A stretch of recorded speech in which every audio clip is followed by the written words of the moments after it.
Good afternoon. My name is Just Rob, and this is Just Karen. We are from Jacksonville, Florida, and we wanted to talk to you today about something we're really passionate about. It regards our passion for helping people who are new to the kink and leather communities find their way.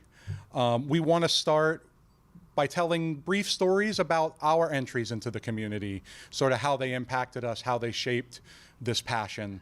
And we'd like to follow that up with a call to action for anyone who might be listening or watching to how they can join our passion and how they can help out.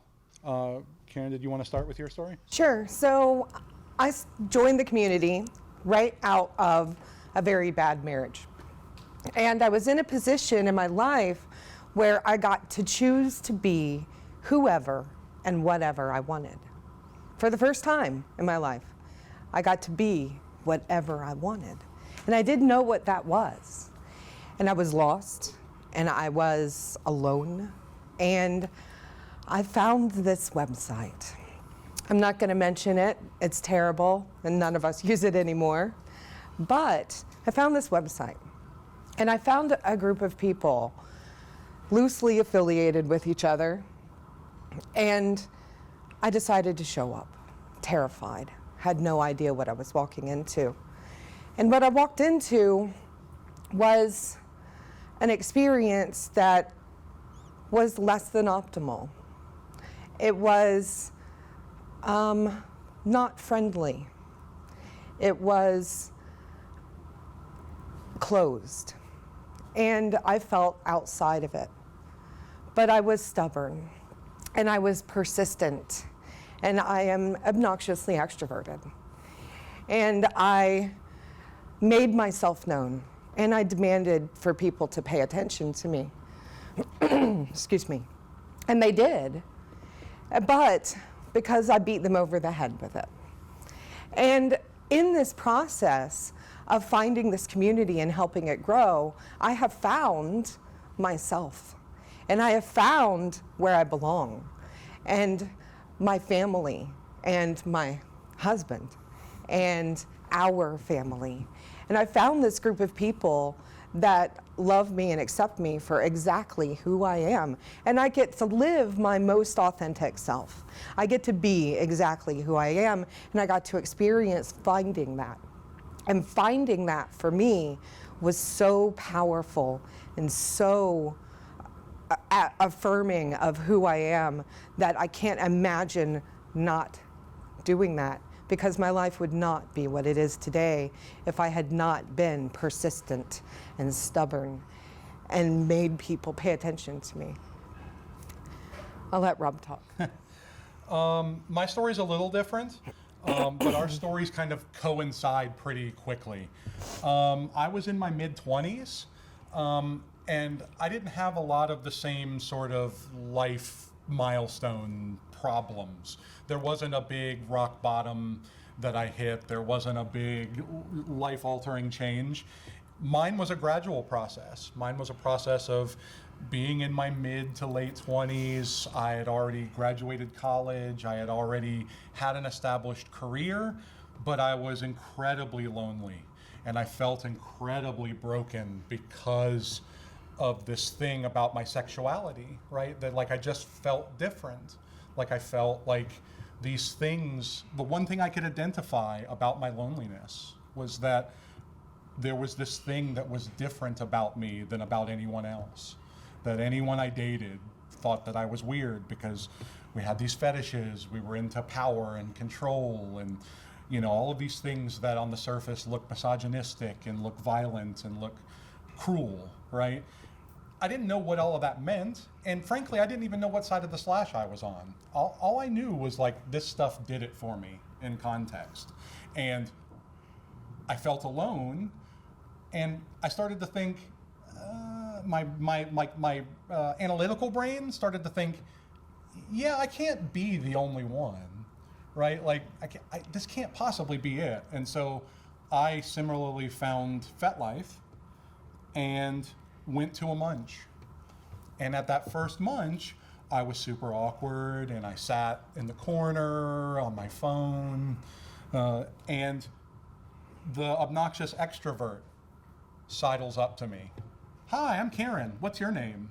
You know, why are you, not a why are you here, but like, how did you find us kind of thing, a term that we still use to this day to try to make people feel included. Not a why are you here or what are you into, but how did you find us? It's an easy sort of entryway in, and it started there, right? But I went to that first munch and I met the person who would become my wife and my life partner. I met a lot of other people who are still involved heavily in my life today. Another person who is a romantic partner still today. And like Karen, I think the commonality is that I found a place where who I was not wrong. I wasn't alone. I wasn't broken. I was weird, but in a way that was acceptable, in a way that other people were weird, in a way that, that I could learn to embrace. And so, same thing as Karen's story, in terms of my sentiment here. I found my family. I found my life, my identity through this. And I feel like it wouldn't have happened for either of us if there hadn't been people who made themselves accessible to us. If there hadn't been people that saw that we were struggling, that we were lost, and reached a hand out. We were lucky. We had lots of people. We had lots of people that we would consider mentors, people who we would consider teachers, right? And we're at a point in our lives now where I think we're ready to pay it forward, and we're really passionate about paying that forward, about being that person, about being that hand. Not only that, but when we approach people who are new, and I am the official onboarder for our group, and we approach people who are new, I never ask them why are they there, because there is no right answer, and they may not know. Mm-hmm. So I ask how they found us. How did you find us?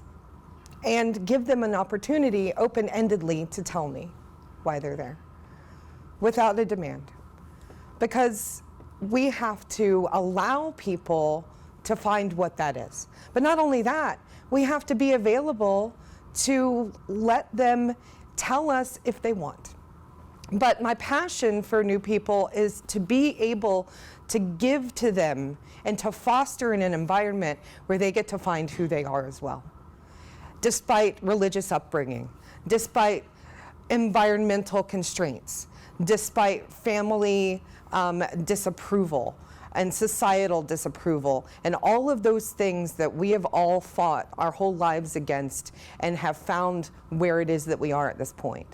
And we, as a group of leaders, sometimes lose sight that we have had that struggle, that we might have already completed it or still we are in it, but new people don't always understand that it might be beginning. Yeah, they often see the end result. They see these people who know who they are, who have a position, who have skills. They didn't see that, like, we were all new ones, right? All of us needed someone to say, yes, come to the event. You are welcome. Yes, I will show you how to do this thing, or I will introduce you to this person, right? All of us, every single person in this room, every single person that will watch this or listen to this, every single person that we interact with. None of us were born knowing how to throw a flogger. None of us were born knowing how to make people feel welcome and how to lead. Those are things that we had to be mentored and taught.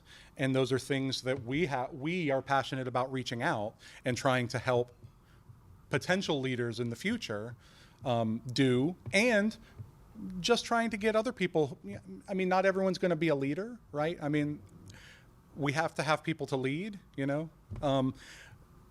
Those people are important too.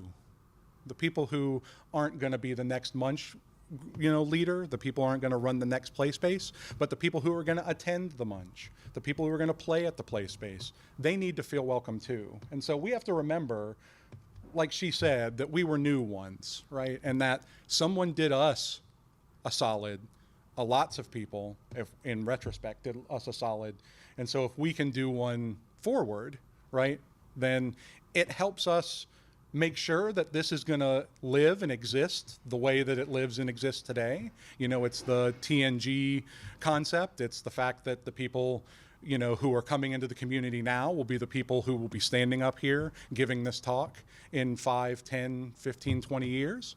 But it's just that sense of peace and joy that we've received from our time and from our journey that has been super rewarding. So when people come and they're new and they haven't been there, or they've been there once, and I thank everyone for showing up. Thank you for showing up. Thank you for being here. We are so glad that you are here. And sometimes just hearing that once is enough. And actually one of his partners told me the first thing that she came to, because I made eye contact with her, I used her name, and I thanked her for being there, she came back. And sometimes that's all it takes. Just a little bit of acknowledgement, a little tiny bit of acknowledgement that it took guts, it took determination just to show up in the first place. Yeah, I mean, we've had so many instances where we've had the typical thing play out. Someone is interested, someone found out about the event, and someone drives to the event, sits in their car in the parking lot, scared, and goes home without coming in. And I've gotten so many of those messages, oh, I wanted to come to this event that you were leading, and I showed up and I couldn't come in. I couldn't do it, right?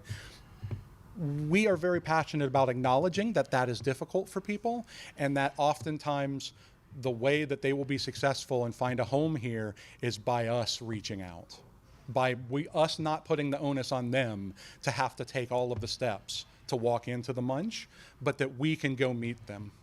Or we can figure out how we can help them. Is there a different event you would go to? Do you have specific concerns? But it's that investment in people. People that you don't know, people who, we make this investment a lot, and a lot of the times it doesn't pay off. We make all this effort, we do this investment, and we never see people again. They don't come back, and that's okay, right? Like so many things in life, we're not going to win them all, right? We can't win everyone. This life is not for everyone. But there are lots of people out there. I am convinced there are lots of people out there for whom this is who they are, and they haven't found us yet.